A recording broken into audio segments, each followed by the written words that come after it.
nyo ba mga ka-all goods, napadayo nga ako dito sa may Quiapo para tikman ang nagte-trending dito na nagbebenta ng kaldaretang itik at adobong itik. At almost 30 years na raw silang nagtitinda dito. Mula noon hanggang ngayon ay dinadayo pa rin sila. Ma'am, magandang araw po. Magandang araw din naman po. Tanong ko lang ma'am, ano po yung mga tinitinda nyo dito? Di ba ito yung nag-trending na itik? Opo.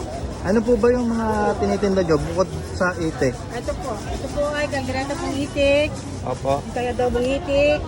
Ito po ay ginataang hipon, yung bibig na po ulo niya. Tapos sinantolan po.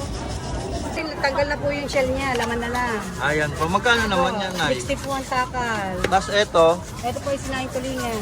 magkano po yan? 80 po, depende po sa size. Pag malaki po, may 120, Apo. may Sige, 80, Nay. may 150. Bigyan mo ako na ito.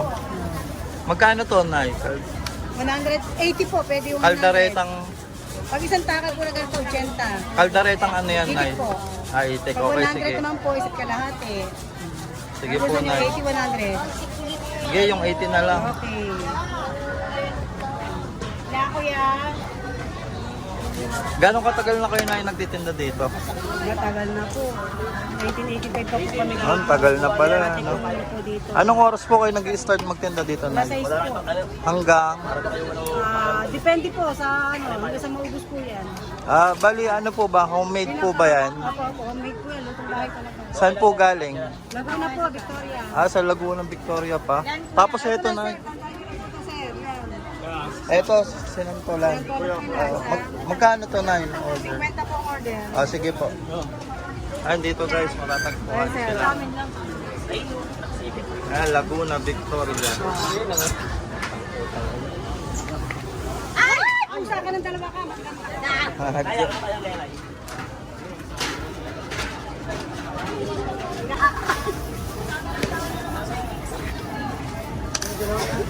Yan po, sinatulan. Mga ka-Olgus, dito lang sila matatagpuan sa malapit sa may Quiapo Church. Hanapin nyo lang dito. So ayun guys, ito na yung in-order natin kay nanay na kaldaretang itik. Yan, 80 pesos to. Yan, marami. Nagmamantika pa. Tapos ito yung isang in-order natin na sinantulan na 50 pesos. Yan. First time ko lang kakain ito kaya excited na ako. Dito lang to sa Quiapo. Malapit lang sila sa may simbahan. Yan. Ito yung nagte-trending. Okay, tikman na natin.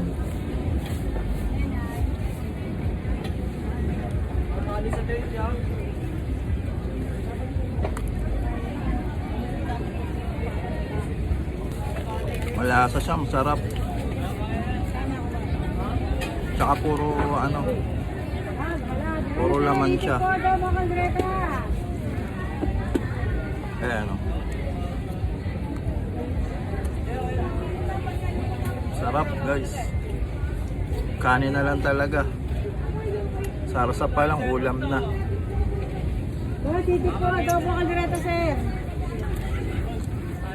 Panalo. Eto, try naman natin to, sinantulan.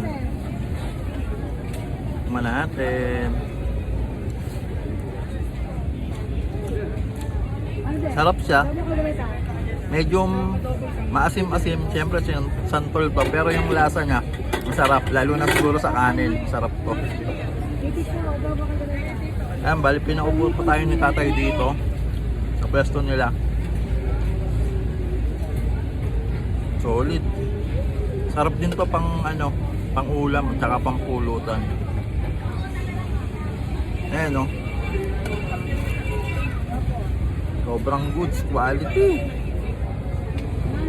Ito yung kaldaretang itik nila na 80 pesos. Tingnan nyo naman, ang daming serving. Tapos ito yung 50 pesos na sinantulan nila. Sarap siya. Sobrang sulit dayuhin. So ayan guys, kung gusto nyo pumood trip at gusto nyo matikman yung masarap nilang kaldaretang itik, at marami pang iba silang tinda dito bukod sa itik, kaldareta, marami sa kanilang mga iba't ibang klaseng ulam. Puntahan nyo na sila dito, dito lang yan malapit sa may Quiapo, So ayun. Thank you.